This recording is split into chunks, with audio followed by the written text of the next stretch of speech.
Welcome back and नमस्कार दोस्तों, स्वागत है आप सभी का एम्प्लॉय खबर चैनल की एक और नई वीडियो में। दोस्तों पिछले एक वीडियो में मैंने आपको यहाँ पर जानकारी दी थी कि पीएफ क्या है, पीएफ कितना कटता है, कितना परसेंट पीएफ आपको मिलता है, पीएफ में कितना ब्याज मिलता है, पीएफ आप कब निकाल सकते हैं, कब नहीं निकाल सकते हैं, इन सब के बारे में यानी कि पीएफ के सभी नियमों के बारे में आपको इस वीडियो में डिटेल में जानकारी दी थी। और इस वीडियो में मैंने आपको प्रॉमिस किया था कि आगे आने वाली वीडियो में मैं ईपीएफओ के अंतर्गत आने वाली दो अन्य स्कीम यानी कि ईपीएस एम्प्लॉय पेंशन स्कीम और EDLI employ deposit linked insurance scheme, इन दोनों के बारे में भी आपको डिटेल में जानकारी दूंगा।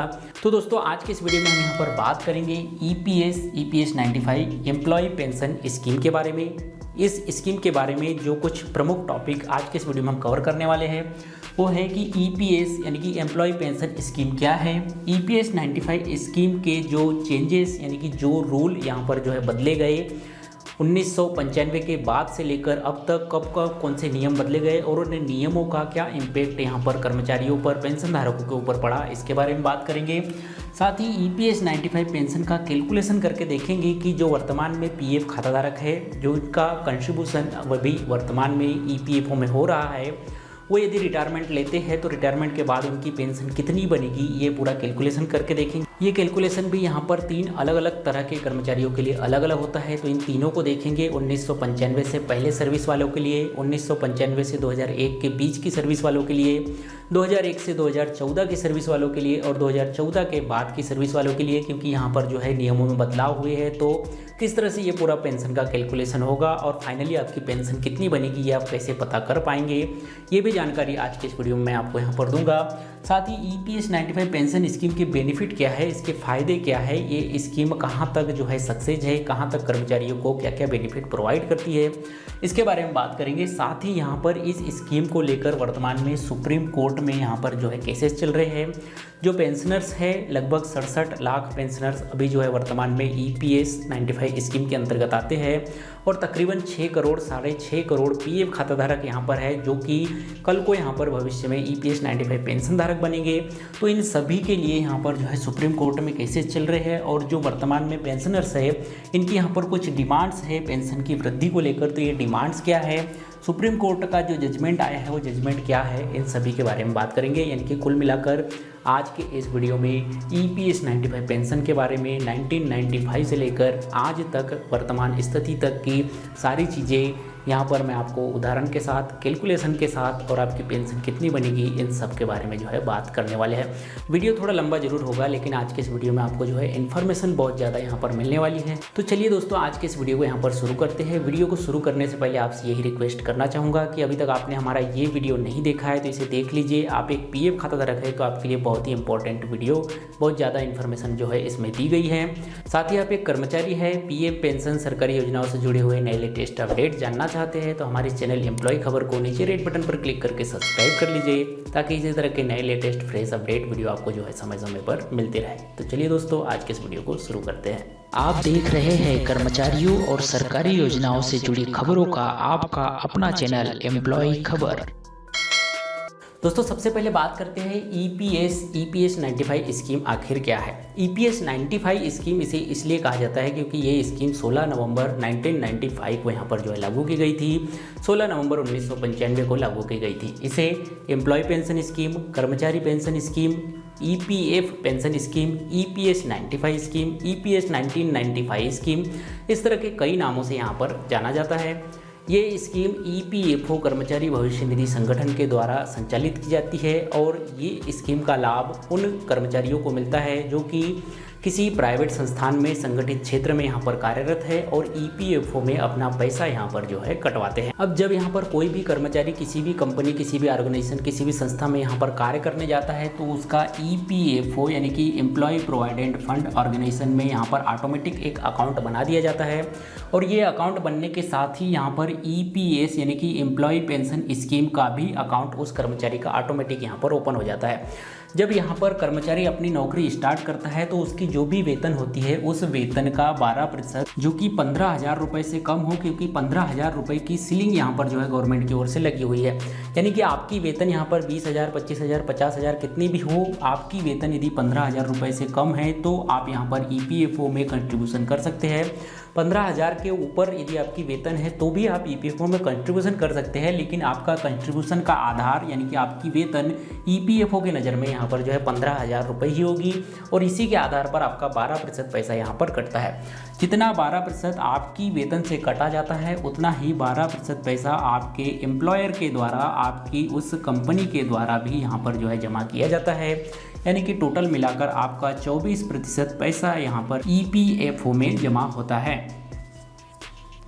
अब ईपीएफओ में जो 24% पैसा जमा हो रहा है इसमें 12% आपके एम्प्लॉयर के द्वारा जमा किया जाता है। इसमें से आपका 3.67% जो पैसा है वो आपके ईपीएफ खाते में ही यहाँ पर रहता है, जो कि ईपीएफ खाते के बारे में मैंने आपको पिछले वीडियो में यहाँ पर डिटेल में जानकारी दी है, उसी में यहाँ पर रहता है। लेकिन इसका जो 8.33% पैसा है, 8.33% हिस्सा जो है ये यहाँ पर ईपीएस स्कीम यानी कि एम्प्लॉय पेंशन स्कीम में यहाँ पर जाता है और यही एम्प्लॉय पेंशन स्कीम आगे चलकर आपके रिटायरमेंट के समय आपको यहाँ पर पेंशन प्रोवाइड करती है। अब आपका सवाल यहाँ पर हो सकता है कि ईपीएस एम्प्लॉय पेंशन स्कीम का लाभ कौन कौन ले सकता है, तो इसके लिए ज़रूरी है कि आपका ईपीएफओ में कंट्रीब्यूशन यहाँ पर कंटिन्यू हो रहा हो।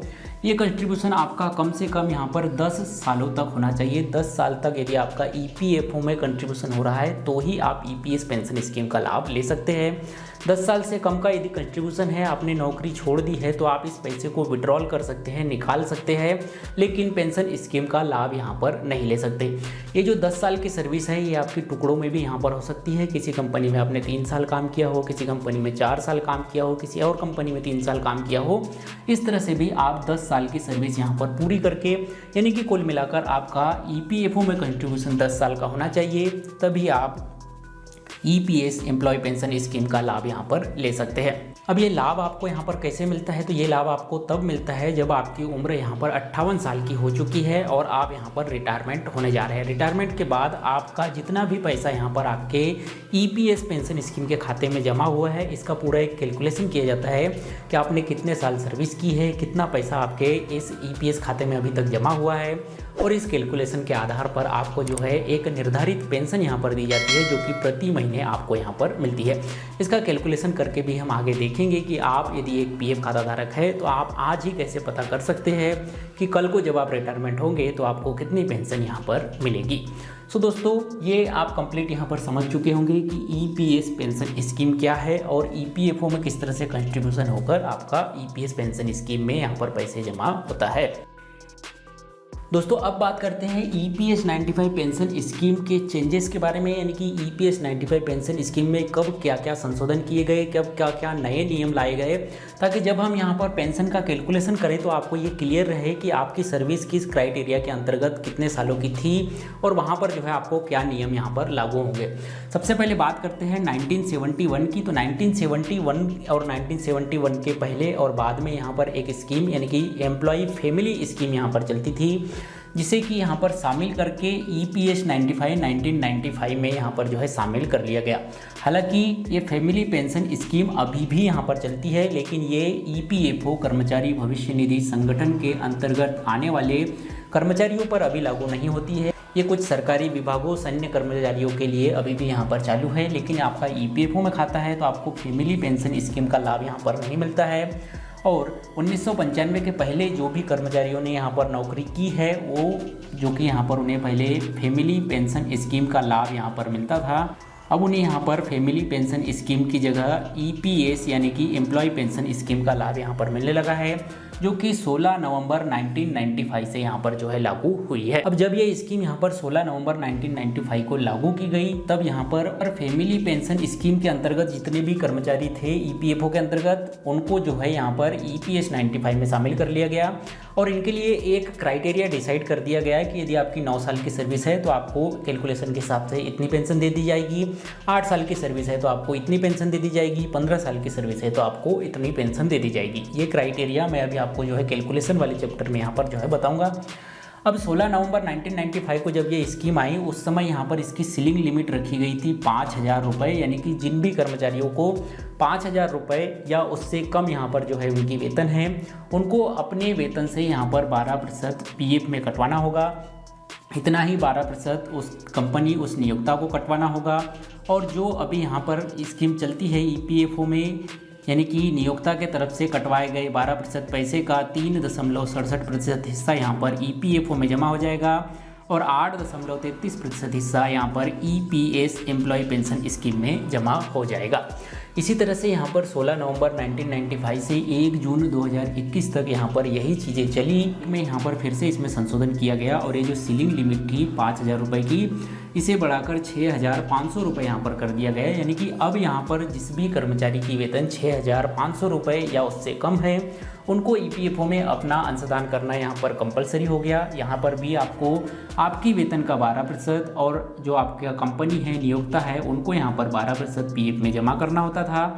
और जो नियोक्ता 12% जमा करता था वो 2 हिस्से में यहाँ पर जमा होते थे। 3.67% पैसे आपके EPFO में जमा होता था और 8.33% पैसा आपकी EPS स्कीम में यहाँ पर जमा होता था।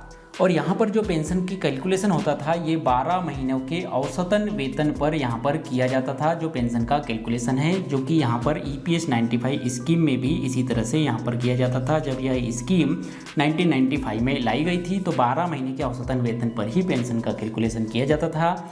और 1 जून 2001 में भी यही नियम यहाँ पर था, 12 महीने के औसतन वेतन पर ही कैलकुलेशन किया जाता था। लेकिन सन 2014 में जब मोदी सरकार यहाँ पर आई तो इसमें फिर से कुछ नए बड़े बदलाव किए गए। ये जो सीलिंग लिमिट यहाँ पर 6,500 रुपये थी इसे बढ़ाकर यहाँ पर 15,000 रुपये कर दिया गया। यानी कि अब EPFO में ऐसे कर्मचारी जिनकी वेतन 15,000 रुपये या 15,000 रुपये से कम है उनको PF में अपना कंट्रीब्यूशन करना यहाँ पर अनिवार्य है। और यहाँ पर भी आपकी वेतन का 12% कटेगा। आपके जो नियोक्ता है वो 12% आपके अकाउंट में जमा करेंगे। नियोक्ता जो पैसे जमा करेंगे वो 2 भागों में यहाँ पर आएंगे। 3.67% पैसा आपके EPFO के खाते में जमा होगा और 8.33% पैसा आपके EPS यानी कि एम्प्लॉय पेंशन स्कीम में यहाँ पर जमा होगा। लेकिन एक और बड़ा चेंज यहाँ पर किया गया। पहले जहाँ पर पेंशन का कैलकुलेशन 12 महीनों के औसतन वेतन पर होता था, अब ये औसतन वेतन यहाँ पर 60 महीनों के औसतन वेतन पर होने लगा। यानी कि ये एक बड़ा बदलाव यहाँ पर किया गया। साथ ही एक और बड़ा बदलाव यहाँ पर ये किया गया कि मोदी सरकार की ओर से 1,000 रुपये की न्यूनतम पेंशन की यहाँ पर जो है घोषणा की गई। यानी कि कम से कम 1,000 रुपये पेंशन यहाँ पर EPS पेंशन धारकों को दी जाएगी। यदि उनके कैलकुलेशन के हिसाब से उनकी पेंशन 1,000 रुपये से कम भी बन रही है, 200 रुपये, 500 रुपये, 700 रुपये, तब भी उन्हें जो है कम से कम 1,000 रुपये पेंशन यहाँ पर दी जाएगी। इस तरह के नियमों में यहाँ पर 1 सितंबर 2014 को परिवर्तन किए गए। तो दोस्तों आपको अब यहाँ पर ध्यान ये रखना है कि आपकी सर्विस कब से कब तक यहाँ पर है। मान लो कि आपकी सर्विस 1995 से स्टार्ट हुई है और 2016-17 तक यहाँ पर चली है, तो 1995 से 2001 के बीच का कैलकुलेशन आपको अलग करना है। 2001 से 2014 के बीच का कैलकुलेशन आपको अलग करना है। 2014 के बाद आपकी सर्विस हुई है तो इसका कैलकुलेशन आपको अलग करना है। और जब इन तीनों का कैलकुलेशन आप यहाँ पर कर लेंगे तो इस कैलकुलेशन का जो सम आएगा वही जो है आपकी यहाँ पर असली पेंशन होगी। उस पेंशन को भी किस तरह से कैलकुलेट करेंगे ये हम आगे देखेंगे, लेकिन इन नियमों को आपको यहाँ पर ध्यान रखना है। सीलिंग लिमिट को आपको ध्यान में रखना है और जो यहाँ पर औसतन वेतन पर कैलकुलेशन होता है इसे आपको यहाँ पर ध्यान रखना है, क्योंकि ये 2 चीज़ें यहाँ पर कैलकुलेशन में आपको जो है काम आने वाली है। तो चलिए दोस्तों वीडियो में आगे बढ़ते हैं और अब बात करते हैं employ pension scheme EPS 95 pension scheme के बेनिफिट और नुकसान के बारे में, यानी कि इस स्कीम से क्या फ़ायदे और क्या नुकसान यहाँ पर है।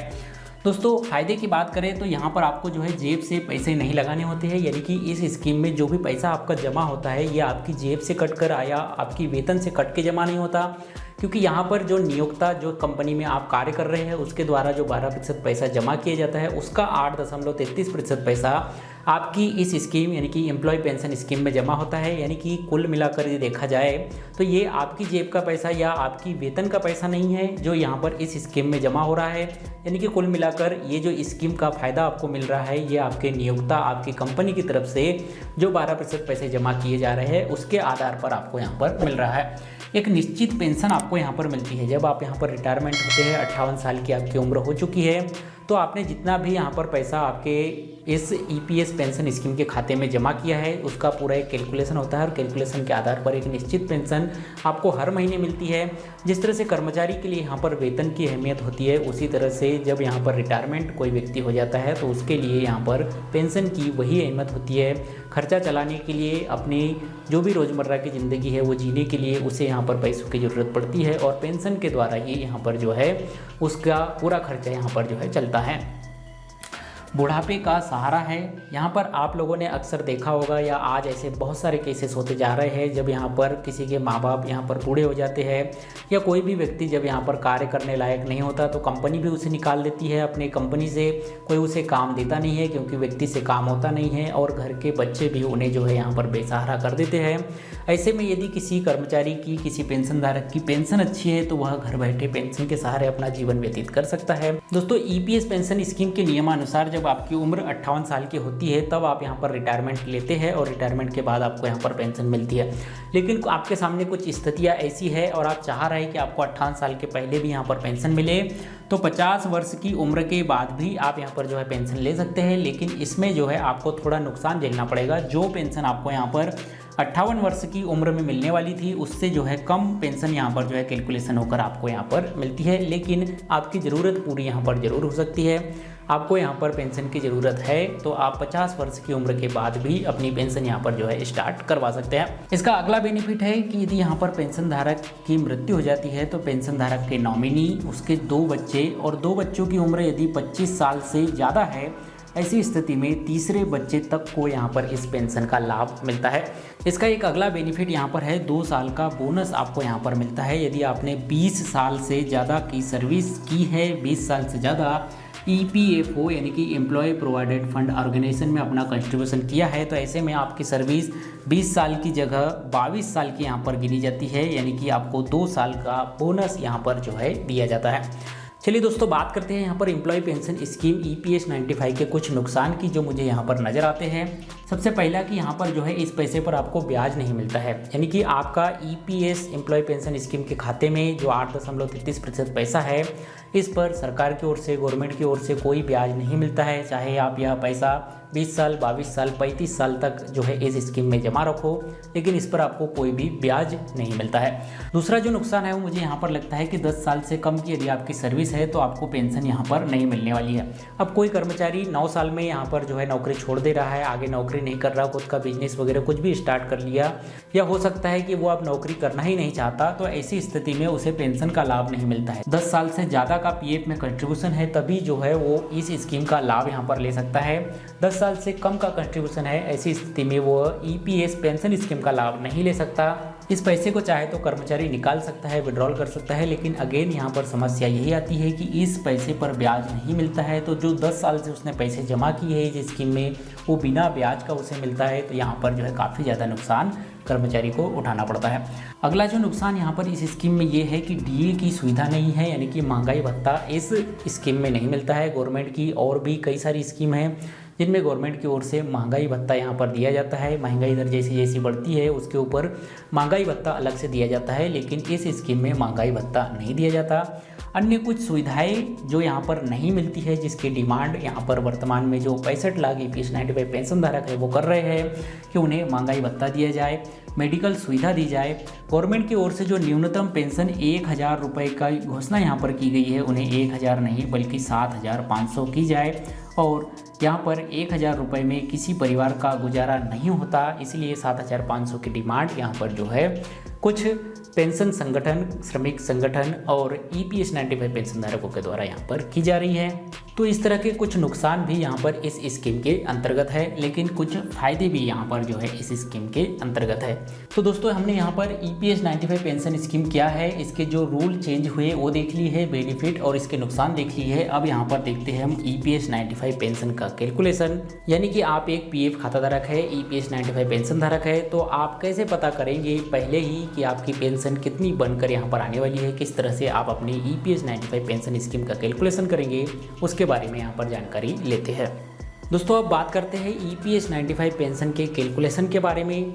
ईपीएस 95 पेंशन का कैलकुलेशन काफ़ी जटिल यहाँ पर होता है। EPS 95 पेंशन के कैलकुलेशन के लिए जो सूत्र जो फार्मूला यूज़ यहाँ पर किया जाता है वो कुछ इस तरह का है। पेंशनेबल औसतन वेतन, उसमें गुना किया जाता है सर्विस के वर्ष का, जितने वर्ष आपने सर्विस की है। यदि आपकी सर्विस 20 साल से ज़्यादा है तो उसमें +2 ऐड किया जाता है, यानी कि 2 साल का बोनस मिलता है, जैसे मैंने आपको पहले यहाँ पर बताया। और इसका जो भी गुणज यहाँ पर आता है इसमें भाग दिया जाता है 70 का, तब आपकी यहाँ पर पेंशन निकल कर आती है। हालांकि ये फार्मूला देखने और सुनने में काफ़ी आसान यहाँ पर लगता है, लेकिन जब पेंशन का कैलकुलेशन किया जाता है तो ये काफ़ी जटिल एक प्रक्रिया है। इसलिए इस आगे के जो भी पार्ट मैं यहाँ पर बता रहा हूँ, जो भी कैलकुलेशन यहाँ पर बता रहा हूँ, इसे जो है काफ़ी ध्यान से यहाँ पर देखिए। जैसा कि मैंने आपको यहाँ पर EPS 95 पेंशन के स्कीम के जो रूल नियम में बदलाव हुए थे उसके बारे में यहाँ पर बताया था कि 1995 से पहले जिन भी लोगों ने यहाँ पर सर्विस की है उनके लिए कुछ अलग नियम थे। 1995 से लेकर 2001 के बीच में जिन भी लोगों ने यहाँ पर सर्विस की उनके लिए कुछ अलग नियम थे। 2001 से लेकर 2014 के बीच में जिन भी लोगों की यहाँ पर सर्विस है उनके लिए कुछ अलग नियम यहाँ पर है। और 2014 से बाद की जो भी सर्विस लोग अभी यहाँ पर कर रहे हैं इनके लिए कुछ अलग नियम है। 1995 से पहले वाले लोगों के लिए कोई सीलिंग लिमिट नहीं थी। यहाँ पर जो है आपको एक फैमिली पेंशन स्कीम के तहत यहाँ पर पेंशन मिलती थी और इसे जो है यहाँ पर इस स्कीम में शामिल किया गया था। 1995 से 2001 के बीच सीलिंग लिमिट थी 5,000 रुपये की और जो औसतन वेतन था ये 12 महीने के औसतन वेतन पर यहाँ पर जो है कैलकुलेशन किया जाता था। 2001 से 2014 के बीच में जो सीलिंग लिमिट थी वो थी 6,500 रुपये और जो औसतन वेतन था वो 12 महीने के औसतन वेतन पर यहाँ पर कैलकुलेट किया जाता था। 2014 के बाद जिन भी लोगों की सर्विस है उनके लिए सीलिंग लिमिट है यहाँ पर 15,000 रुपये और जो औसतन वेतन का कैलकुलेशन है वो होता है यहाँ पर 60 महीनों के आधार पर। अब यहाँ पर जब भी कोई EPS 95 पेंशन धारक अपने पेंशन का कैलकुलेशन करने जाता है तो उसे ये ध्यान में रखना होता है कि उसकी सर्विस कब स्टार्ट हुई थी और कब एंड हुई है।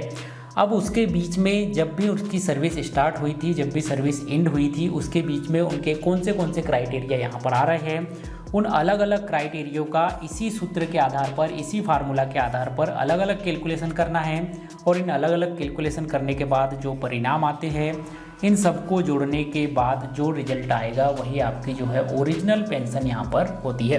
केवल इस फार्मूला पर आपकी किसी आखिरी महीने की या पहले महीने की या आखिरी जब आप जब रिटायर हो रहे हैं तब की सर्विस या सर्विस के वर्ष रख देने पर यहाँ पर जो है पेंशन सही एक्यूरेट निकल कर नहीं आती है। अब एक उदाहरण के तहत हम यहाँ पर समझते हैं। उदाहरण मैं यहाँ पर आपके साथ कुछ ऐसा पेश करने जा रहा हूँ जिसमें कि इस सभी क्राइटेरिया का कैलकुलेशन यहाँ पर हो जाए।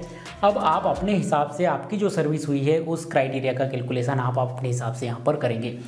मान लेते हैं ये कोई कर्मचारी है जिसकी नौकरी स्टार्ट हुई है 1/1/1985 से और ये कर्मचारी रिटायरमेंट हो रहा है 1/1/2016 को, यानी कि कुल मिलाकर इस कर्मचारी की सर्विस यहाँ पर हो रही है 31 वर्ष की। अब इस 31 वर्ष में कितने वर्ष उसने किस क्राइटेरिया के अंतर्गत यहाँ पर सर्विस की है ये हमें यहाँ पर देखना है। तो सबसे पहले हम यहाँ पर देखेंगे कि 1995 से पहले कितने वर्ष इस व्यक्ति ने, इस कर्मचारी ने यहाँ पर सर्विस की है। तो 1/1/1985 से यहाँ पर कर्मचारी अपनी सर्विस स्टार्ट करता है और 1 नवंबर 1995 से पहले यहाँ पर देखें तो टोटल 10 साल की सर्विस यहाँ पर इस एम्प्लॉय, इस कर्मचारी की यहाँ पर होती है। इसी तरह से यदि हम यहाँ पर 1995 से बाद देखें तो 1995 से 2001 के बीच इस व्यक्ति की सर्विस यहाँ पर होती है 6 सालों की। इसी तरह से इस कर्मचारी की सर्विस हम 2001 से 2014 के बीच देखें तो ये सर्विस यहाँ पर होती है 13 सालों की। और इसी तरह से इस कर्मचारी की सर्विस हम 2014 के बाद की देखें तो ये सर्विस यहाँ पर होती है 2 सालों की। अब इस तरह से आप अपने सर्विस के वर्ष यहाँ पर निकाल लेंगे कि किस क्राइटेरिया के अंतर्गत आपने कितने साल की सर्विस यहाँ पर की है, यानी कि ये सर्विस के वर्ष आपके निकल गए। अब आता है पेंशनेबल औसतन वेतन, यानी कि आपकी पेंशनेबल औसतन वेतन इस पर्टिकुलर क्राइटेरिया में कितनी थी। यहाँ पर जो औसतन वेतन का क्राइटेरिया है 5,000 रुपये का है, यहाँ पर औसतन वेतन का क्राइटेरिया 6,500 है, यहाँ पर औसतन वेतन का क्राइटेरिया 15,000 रुपये है। 15,000 रुपये से ज़्यादा आपकी सैलरी है तब भी आपका पेंशनेबल क्राइटेरिया 15,000 रुपये पर ही कैलकुलेट होगा। यानी कि 2014 के बाद यदि आपको 20,000 रुपये, 25,000 रुपये या 50,000 रुपये भी वेतन मिल रही है, लेकिन पेंशन का कैलकुलेशन आपका 15,000 रुपये की सीलिंग लिमिट के आधार पर ही होगा। इसी तरह से 2001 से 2014 के बीच में यदि आपको 6,500 रुपये से ज़्यादा भी मिलते थे तब भी पेंशन का कैलकुलेशन 6,500 रुपये के आधार पर ही होगा। यदि 6,500 रुपये से कम मिलते थे तब उसे जो है आपको पेंशनेबल औसतन वेतन यहाँ पर मानना है। इसी तरह से 1995 से 2001 के बीच में यदि आपको 5,000 रुपये से ज़्यादा वेतन मिलती थी तब भी आपको 5,000 रुपये का ही औसतन वेतन यहाँ पर मानना है। यदि 5,000 रुपये से कम आपकी वेतन थी तब आपको पेंशनल औसतन वेतन उस कम वेतन को यहाँ पर मानना है। अब वो कम वेतन भी कितनी होगी, आपके 12 महीने का औसतन वेतन, यानी कि पिछले 12 महीने में आपकी वेतन क्या थी। हो सकता है इस सर्विस पीरियड में आपकी वेतन पिछले 12 महीने में एक बार बढ़ी हो, 2 बार बढ़ी हो, तो उसका औसत आपको निकाल लेना है और वो औसतन वेतन जो है आपको यहाँ पर अप्लाई करना है। तो यहाँ पर औसतन वेतन मैं यही मानकर चल रहा हूँ जो क्राइटेरिया यहाँ पर ईपीएफओ की तरफ से डिसाइड किया गया है कि 5,000 रुपये, 6,500 और 1,500 रुपये। अब यहाँ पर देखते हैं कि इस कर्मचारी की पेंशन यहाँ पर कितनी बनने वाली है। यहाँ पर आपको एक चीज़ नोट और ये रखनी है कि यहाँ पर आपको केवल साल ही नहीं बल्कि आपके कुछ मंथ है तो वो मंथ को भी आपको अलग से कैलकुलेट करना है। मैं यहाँ पर मोटा मोटी आपको समझाने के हिसाब से मैंने केवल वर्ष यहाँ पर लिखे है, साल ही लिखे है। यदि 2 साल 6 महीने आपका हो रहा है, 2 साल 5 महीने हो रहा है, 2 साल 8 महीने हो रहा है तो वो भी आपको यहाँ पर लिखना है। दूसरी चीज़ आपको यहाँ पर ये ध्यान रखनी है कि यदि 2 साल 8 महीने यदि आपकी सर्विस है तो ये आपकी 3 साल के बराबर हो जाएगी और 2 साल 5 महीने आपकी यदि सर्विस है तो ये आपकी 2 साल के बराबर ही होगी। क्योंकि ईपीएफओ का एक नियम है कि यदि आपकी सर्विस 0 से लेकर 6 महीने के बीच की है तो इसे जो है ईपीएफओ शून्य ही मानता है और 6 महीने से लेकर 1 वर्ष के बीच में है तो इसे पूरा 1 वर्ष यहाँ पर मानता है। तो इसलिए यहाँ पर ये भी चीज़ आपको ध्यान में रखनी है। अब सबसे पहले इस कर्मचारी की हम पेंशन निकालेंगे 1995 से पहले जो 10 साल सर्विस की है उसके बारे में। तो 1995 से पहले जिस भी कर्मचारी ने सर्विस की है उसके पेंशन का कैलकुलेशन कुछ अलग तरीके से किया जाता है। जैसे कि आप यहाँ स्क्रीन पर एक चार्ट देख पा रहे होंगे, इस चार्ट में आप देख पा रहे होंगे 1995 से पहले जितने भी साल आपने सर्विस की है उसकी वेतन का कैलकुलेशन, पेंशन का कैलकुलेशन किस तरह से किया जाता है। यदि आपने सर्विस 11 साल या उससे कम की है और आपकी वेतन उस समय 2,500 रुपये से कम थी तो आपकी पेंशन 80 रुपये बनेगी और आपकी वेतन 2,500 रुपये से ज़्यादा थी तो आपकी 85 रुपये बनेगी। यदि आपकी सर्विस 11 साल से 15 साल के बीच है और आपकी वेतन 2,500 रुपये से कम थी तो 95 रुपये पेंशन बनेगी और 2,500 रुपये से ज़्यादा आपकी वेतन है तो आपकी पेंशन 105 रुपये बनेगी। इसी तरह से यदि आपकी सर्विस 15 से 20 साल के बीच में है तो आपकी पेंशन 2,500 रुपये से कम वेतन होने पर 120 रुपये बनेगी और 2,500 रुपये से ज़्यादा वेतन होने पर 135 रुपये बनेगी। इसी तरह से यदि आपकी सर्विस 20 साल से ज़्यादा है और आपकी वेतन 2,500 रुपये से कम थी तो 150 रुपये पेंशन बनेगी और आपकी वेतन 2,500 रुपये से ज़्यादा थी तो आपकी पेंशन 170 रुपये यहाँ पर बनेगी। तो इस चार्ट के हिसाब से हमारी सर्विस यहाँ पर 10 साल की है। ऐसे में हमें देखना ये है कि क्या हमारी वेतन 2,500 रुपये से ज़्यादा थी या 2,500 रुपये से कम थी। हमारी वेतन यहाँ पर मान लेते हैं कि 2,500 रुपये से कम थी तो हमारी पेंशन यहाँ पर बनने वाली है 80 रुपये, यानी कि इस क्राइटेरिया के हिसाब से हमारी 80 रुपये पेंशन यहाँ पर बन गई। अब यहाँ पर 1995 से 2001 के बीच में हमारी पेंशन क्या बनेगी ये हम यहाँ पर देख लेते हैं। क्राइटेरिया यानी कि जो औसतन वेतन, जो पेंशनेबल सैलरी है वो हम 5,000 रुपये ही यहाँ पर मान रहे हैं। आपकी औसतन वेतन इस पर्टिकुलर साल से इस पर्टिकुलर साल के बीच में जो भी थी पिछले 12 महीने की वो निकाल कर आपको इस सूत्र में यहाँ पर रखनी है। तो यहाँ पर हम मानते हैं पेबल औसतन वेतन 5,000 रुपये। सर्विस के वर्ष हम यहाँ पर देखें तो सर्विस के वर्ष हो रहे हैं हमारे 6 वर्ष, यानी कि गुना करेंगे हम 6 का और यहाँ पर इसे भाग देंगे 70 से। ये पेंशन हमारी निकल कर आती है 428 रुपये, यानी कि ये हो गया हमारा 428 रुपये, पिछला हमारा हो गया था 80 रुपये। इसी तरह से हम दूसरे क्राइटेरिया में यहाँ पर जो है हमारी कंडीशंस को रखेंगे। दूसरे क्राइटेरिया में यहाँ पर हमारी 2001 से 2014 के बीच में हमारी जो औसतन वेतन है ये है यहाँ पर औसतन वेतन 6,500 रुपये। इसमें हमें गुना करना है सर्विस के वर्ष का, तो हमारी सर्विस के वर्ष है 13 वर्ष। इसमें हमें भाग देना है यहाँ पर 70 का। तो अब देखते हैं हमारी पेंशन यहाँ पर क्या निकल कर आती है। यहाँ 13 सालों की औसत पेंशन हमारी निकल कर आती है 1207 रुपये। इसी तरह से 2014 के बाद का हमारा क्राइटेरिया है 15,000 रुपये का। हमारे सर्विस के वर्ष यहाँ पर है 2 वर्ष और इसमें हमें भाग देना है 70 का। तो हमारी यहाँ 2 सालों की पेंशन निकल कर आती है 428 रुपये। तो कुल मिलाकर हमारे जो चारों क्राइटेरिया है इनको अलग अलग कैलकुलेशन हमने यहाँ पर कर लिया है और अब इनका जो टोटल यहाँ पर आ रहा है वो हमारी पेंशन यहाँ पर बन जाएगी 2143 रुपये, यानी कि 2143 रुपये। इस तरह से आपको अपने EPS 95 पेंशन का कैलकुलेशन करना है। ये काफ़ी पेचीदा यहाँ पर है, आसानी से एक बार में समझ में नहीं आता है, इसलिए मैं यहाँ पर जो है मोटा मोटी आपको दोबारा समझाने की कोशिश करता हूँ। आपके पेंशन का कैलकुलेशन का सूत्र है पेंशनेबल औसतन वेतन, इसमें गुना करना है सर्विस के वर्ष का। यदि आपके सर्विस के वर्ष 20 साल से ज़्यादा है तो इसमें 2 साल आपको एक्स्ट्रा ऐड करना है, क्योंकि 2 साल का बोनस मिलता है। इसमें आपको भाग देना है 70 का, तो आपकी पेंशन निकल कर आएगी। ये तो एक फार्मूला है। अब इस फार्मूला को आपके अलग अलग क्राइटेरिया पर लगाना है। आपको सबसे पहले डिसाइड करना है कि आपने नौकरी कब स्टार्ट की थी और आपने नौकरी कब बंद की थी। आपने नौकरी स्टार्ट की तारीख आपको नोट करनी है, आपके नौकरी बंद करने की तारीख आपको यहाँ पर नोट करनी है। अब इसके बीच में आपको देखना है कि कौन से वर्ष के नियम आपकी इस डेट में आ रहे हैं। यदि आपने 1995 से पहले यहाँ पर जो है सर्विस स्टार्ट की थी तो आपके लिए पेंशन का कैलकुलेशन कुछ इस चार्ट के हिसाब से होगा, जो चार्ट अभी आप स्क्रीन पर देख पा रहे होंगे। इस चार्ट को चाहे तो स्क्रीनशॉट लेकर आप जो है यहाँ पर रख सकते हैं, या www.employeekhabar.com पर विजिट करके भी आप इसे जो है देख सकते हैं, इस पूरे कैलकुलेशन को समझ सकते हैं। इसका लिंक भी मैंने इस वीडियो के डिस्क्रिप्शन में दे दिया है। यदि आपकी सर्विस 16 नवंबर 1995 से लेकर 1 जून 2001 के बीच की है तो यहाँ पर आपकी सीलिंग लिमिट 5,000 रुपये की है, यानी कि आपकी वेतन 5,000 रुपये या उससे ज़्यादा है तब भी आपको 5,000 के हिसाब से ही कैलकुलेशन करना है। यदि आपकी वेतन 5,000 रुपये से कम इस वर्ष के बीच में थी तब आपको 12 महीने के औसतन वेतन के आधार पर अपना यहाँ पर पेंशनेबल औसतन वेतन नोट करना है। इसी तरह से 2001 से 2014 के बीच में आपकी सर्विस है तो आपका औसतन वेतन सीलिंग लिमिट 6,500 की है। यदि आपकी वेतन 6,500 रुपये से ज़्यादा की है तो आपकी सीलिंग लिमिट 6,500 पर ही कैलकुलेशन होगा। यदि आपकी वेतन 6,500 रुपये से कम थी, ऐसे में पिछले 12 महीने के औसतन वेतन पर आपको यहाँ पर पेंशनेबल औसतन वेतन लेना है।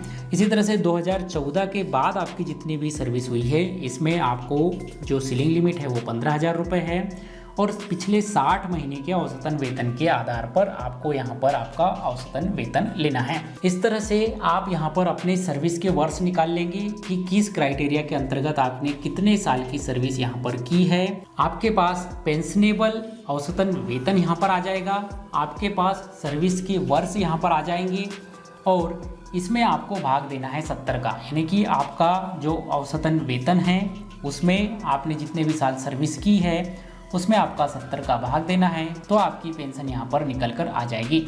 इस तरह से अलग अलग क्राइटेरिया में आपको अपनी पेंशन का कैलकुलेशन करना है और जितना भी क्राइटेरिया में आपकी नौकरी यहाँ पर आती है स्टार्ट से लेकर एंड तक, उन सभी का आखिरी में ग्रैंड टोटल करेंगे तो आपकी पेंशन यहाँ पर जो है निकल कर आ जाएगी और ये पेंशन आपकी एक्यूरेट पेंशन होगी। EPS 95 पेंशन का एक्यूरेट कैलकुलेशन होगा।